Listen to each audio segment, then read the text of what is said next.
DeWanna Bonner, don't let the door hit you where the good Lord split ya. What's it? See ya, wouldn't wanna be ya. I don't want to come off the bench is not a personal issue. I don't like my role. DeWanna Bonner? More like DeWanna Bounce, because that's exactly what she did. She bailed on her team like a diva denied her spotlight. What we just witnessed was peak unprofessionalism. A meltdown of epic proportions from someone who was supposed to be the veteran presence, the leader to guide the Indiana Fever into a new era. Instead, she dipped the moment things didn't go her way. After bombing her opening games and getting benched, Bonner didn't stay and grind, she ran. Like it was recess and she decided she didn't want to play anymore. If you don't like quitters, drop a "good riddance" quitter in the comments. The team officially announced it. Indiana explored trade options for the six-time All-Star, who hadn't played since June 10th due to personal reasons. But let's be honest, those personal reasons were really about playing time. Bonner clearly thought she was walking into a soft landing spot, a comfortable little franchise where she could coast, ride the Caitlin Clark hype wave, collect a paycheck, and take it easy. What she found instead was a team playing with fire and purpose. A squad energized by one of the most electric rookies the league has ever seen. What Bonner didn't count on was that you don't just show up and get handed minutes anymore. You have to earn them, especially on a team that suddenly matters. So, what happened? Bonner was out. And in came Ari McDonald. According to league sources via the Indy Star, the Fever decided to waive DeWanna Bonner and re-sign McDonald. Bonner had requested a trade after feeling like she couldn't find her place in the rotation, something we already covered, along with the other reasons. But Indiana couldn't find a suitable trade partner. When Bonner signed that deal in February, she must have imagined a chill season, playing sidekick to the Caitlin Clark phenomenon. But what she actually got was a team that had transformed. Thanks to Clark, the Indiana Fever weren't just another WNBA team anymore, they were the show. Every game became a headline. Every possession magnified. Every decision scrutinized. And Bonner clearly wasn't ready for that. She thought she'd ease into the spotlight. Instead, it burned too hot. And she bailed. This is the same player the team referred to as Mama Bear during training camp. She was celebrated for climbing the all-time scoring ranks at the start of the season. Now she's out, because she couldn't produce and couldn't handle the change. She struggled to find her rhythm, especially on offense. And let's be real, her performance was just not there. Coach Stephanie White benched her.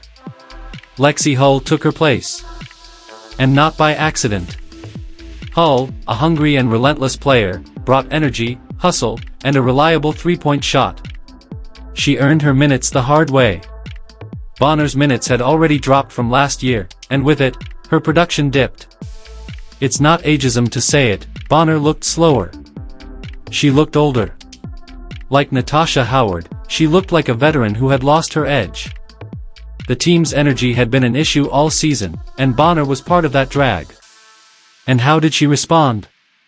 Not with professionalism. Not like a leader. No.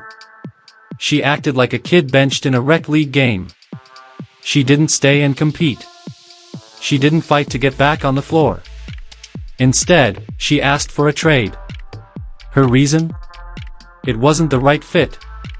Translation: I'm not used to not being the center of the universe. She didn't just leave the starting lineup, she vanished.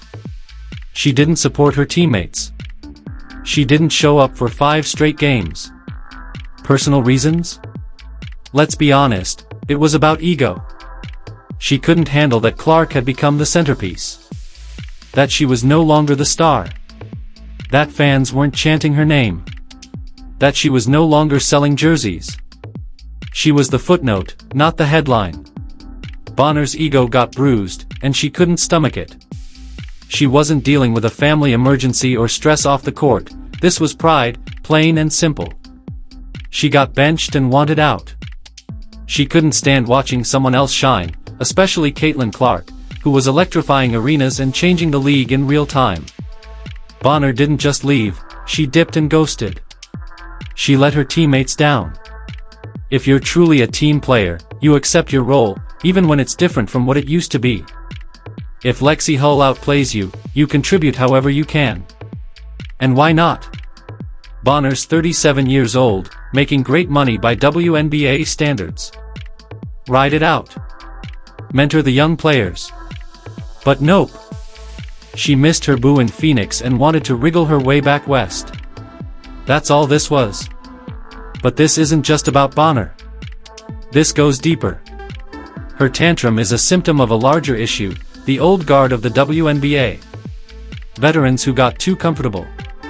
Who played in near-empty gyms for years and faced almost no pressure from media or fans.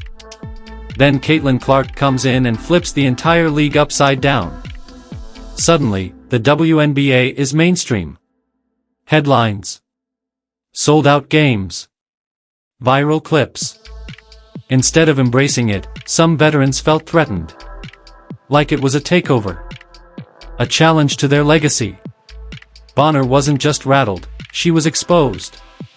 She couldn't handle the fact that every ticket, every camera, every trending moment now revolved around a 23-year-old rookie who, in just 6 months, had done more for women's basketball than Bonner had in over a decade. Long story short? DB thought her role would be one thing, came in playing terribly, got benched, got salty, and bounced. That's it. She dipped for 5 or 6 games, then told the team she wasn't coming back. Because she sucked. She played poorly. She took wild threes like a double agent. She missed layups. She got blown by on defense. It was awful. But again, zoom out. This is bigger than just one player. This is about a generational shift in the league. The old WNBA is clashing with the new. And Caitlin Clark? She isn't just part of the new wave. She is the wave.